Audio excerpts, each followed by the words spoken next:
today to share with you a tool that I've been using for years, and it's how to establish realistic goals with your producers, goals that they can achieve and both sides can understand, goals that you can monitor on a daily, weekly, monthly, quarterly, and annual basis.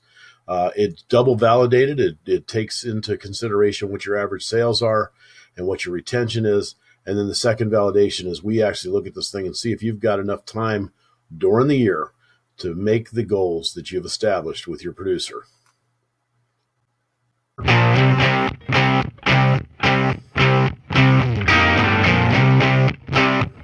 have a tool that I wanted to share with you that sort of double validates whether you have a realistic plan or not. I wanted to walk you through it. I've done a little bit of the math basically to get started, but I wanted to share this tool with you and make it available for you to download as well. And it's called the Income Reality Worksheet for producers.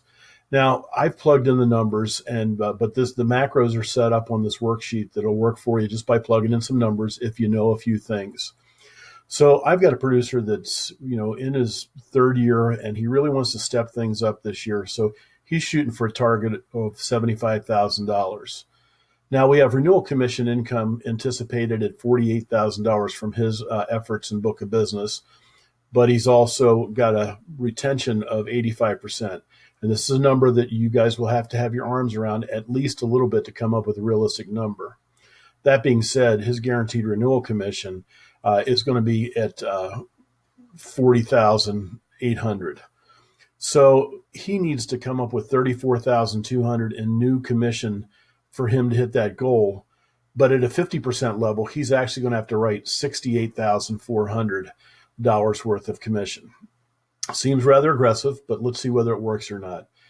He's looking at an average sale of $5,000, and at 15%, we're estimating commissions at $750, which means he's going to need 91 sales in order to hit that $68,000 number. Let's say his hit ratio is 65%. And this is something that even if you're not good at your numbers, you should be able to estimate pretty close to where you are. Out of 10 sales presentations, how many do you close? And that's going to take us at 65% to 140 presentations that he has to make. Now, I use the term DAQs, which is dynamics of sales terminology, but it's also the introductory sales call.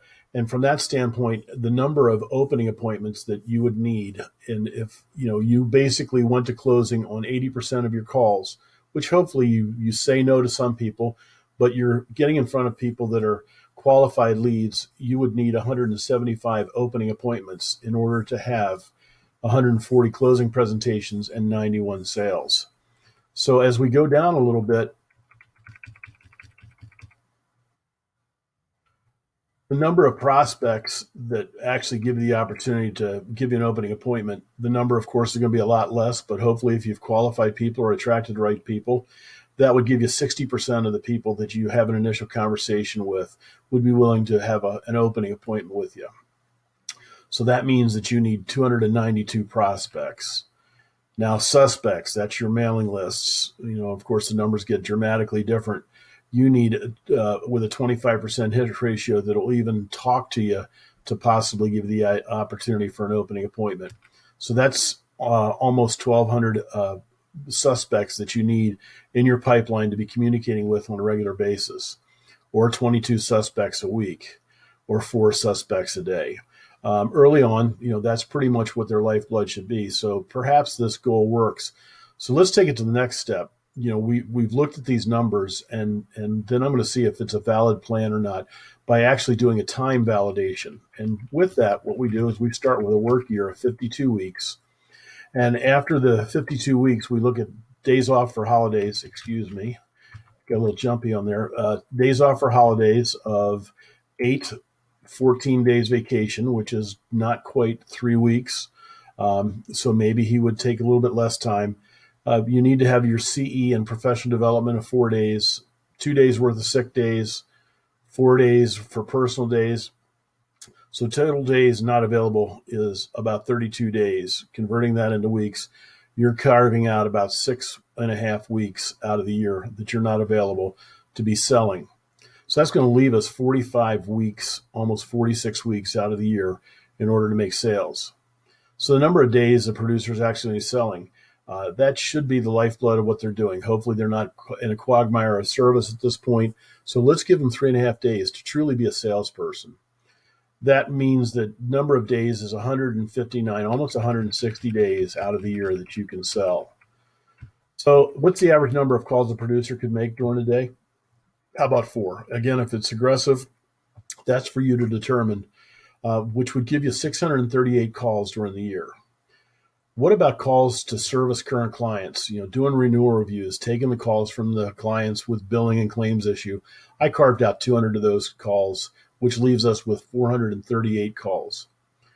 I figured that the average presentation, when you have an opening appointment, a fact finder, and a closing, I'm using a 3-call point of sale estimate to come up with my numbers.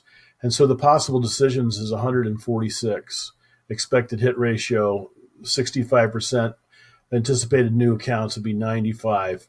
Average commission, $750. So let's look at some points of validation, and I'm going to actually shrink this a little bit so we can see it a little bit better between both lists. And I hope you're still able to see this. But quite frankly, what we've got here is I've looked at what we needed as far as new sales, and I came up with the need of 68,400. So let's go down here and look and see what it would be on a time basis. And it's 71,240. That's within a 5% margin of error, which means that the numbers on top are matching the numbers on the bottom. The total number of sales needed based on these projections was 91, and coming down on the time stamp validation, it's 95. Again, to me, that's within the margin of error. Number of closing presentations on 140, and down here, number of closing presentations, 146. So that means that your producer, in essence, has said that they're going to do this, and they're going to do this at what's going to be basically, when they're available to sell, 2 sales on average of $5,000 of premium with $750 of commission per week.